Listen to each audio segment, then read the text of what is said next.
Hi everyone, this is Deborah.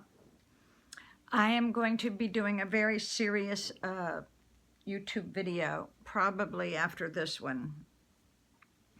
But I thought I would do a fun one right now. Okay, this is some more stuff about dating. How to be a gentleman on a date.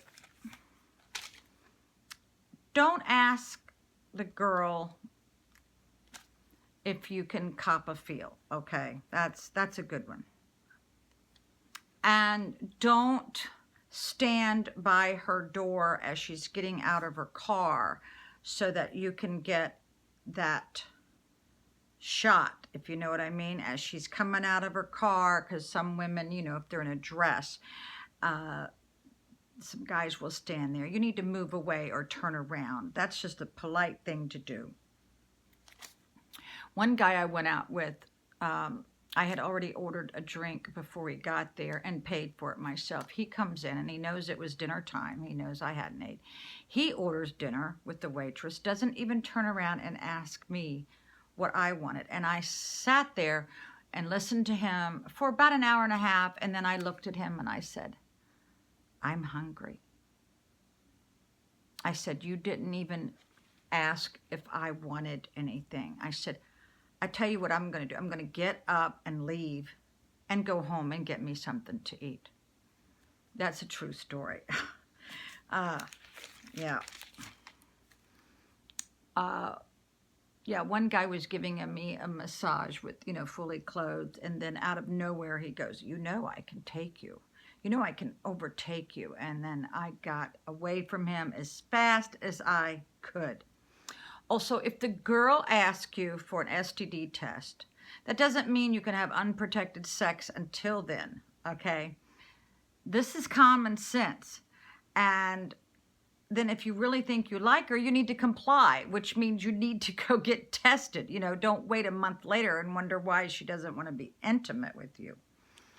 And don't stick your tongue down her throat. She doesn't know where your tongue's been, you know. And don't expect your date to babysit your kids, okay? Either the first date or the second date. And don't ask your date, if you've just met her, to trim your toenails. I'm very serious here.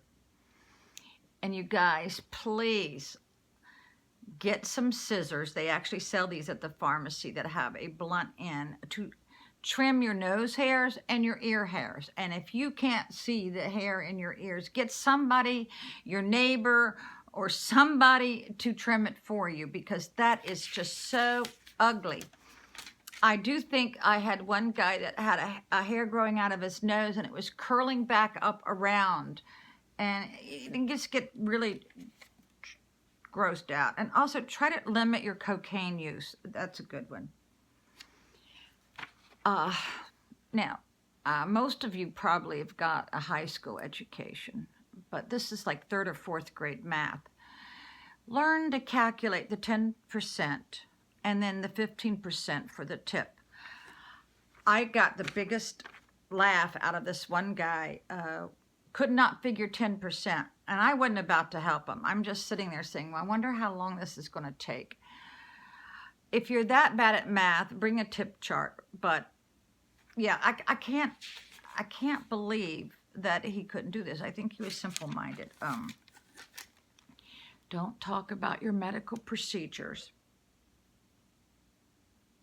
or the illnesses you have or your colostomy bag while you're having dinner. Okay. That's a good one.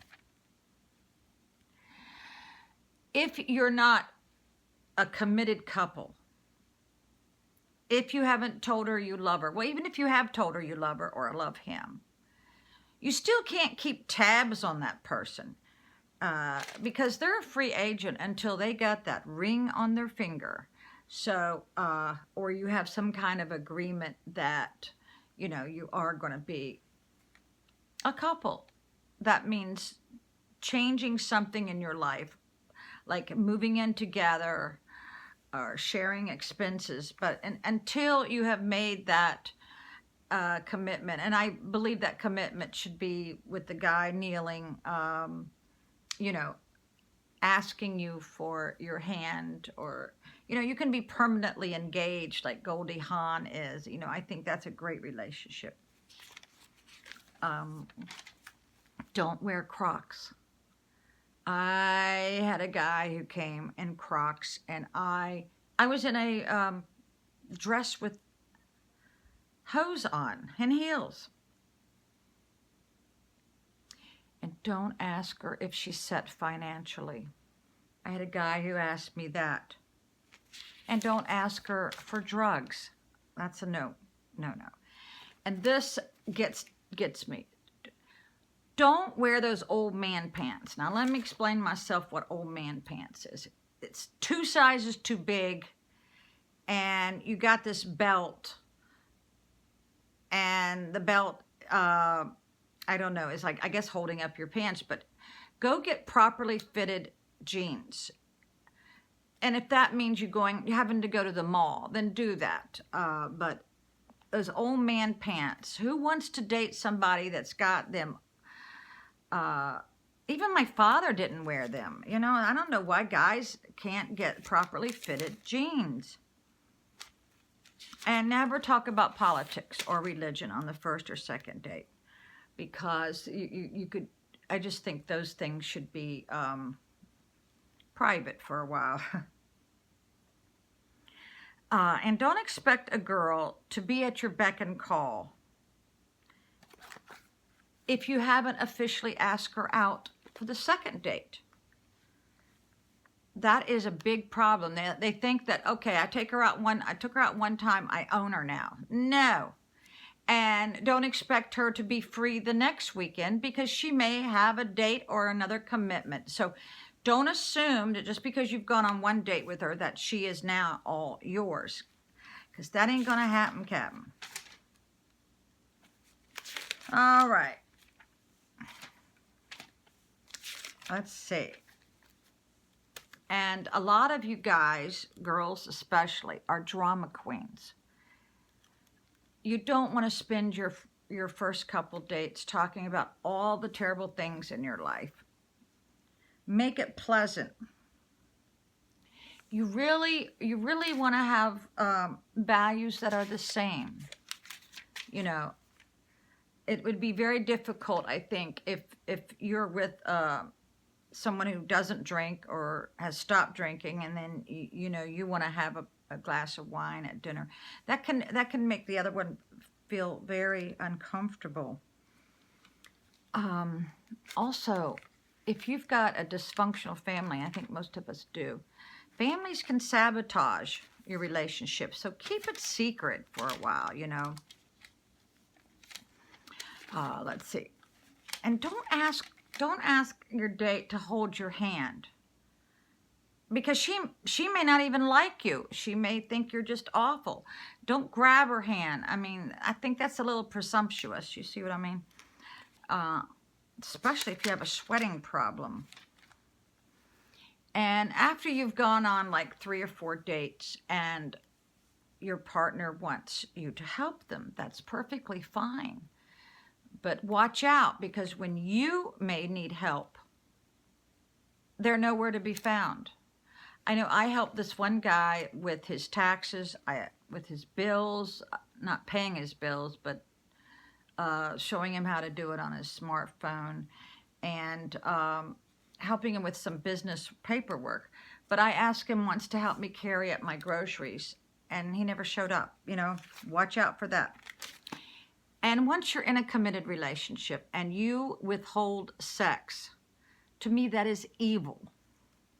People need that to feel alive again, and it really strengthens the love bonds.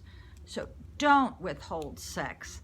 You should get that kind of stuff out in the beginning. Like if you have a high sexual appetite and your partner maybe is once a month, you better get all on the same page, or you're going to be quite miserable. All right, let's see, what else? If you have to break a date, and then the guy's going no contact, or could be the girl who breaks a date, yeah, the girl breaks the date. The guy's going no contact, and he refuses to talk to you. Let me tell you, life comes at you. You could have a family emergency, and if the guy can't understand that, or the girl can't understand that, then you better run. You better run fast.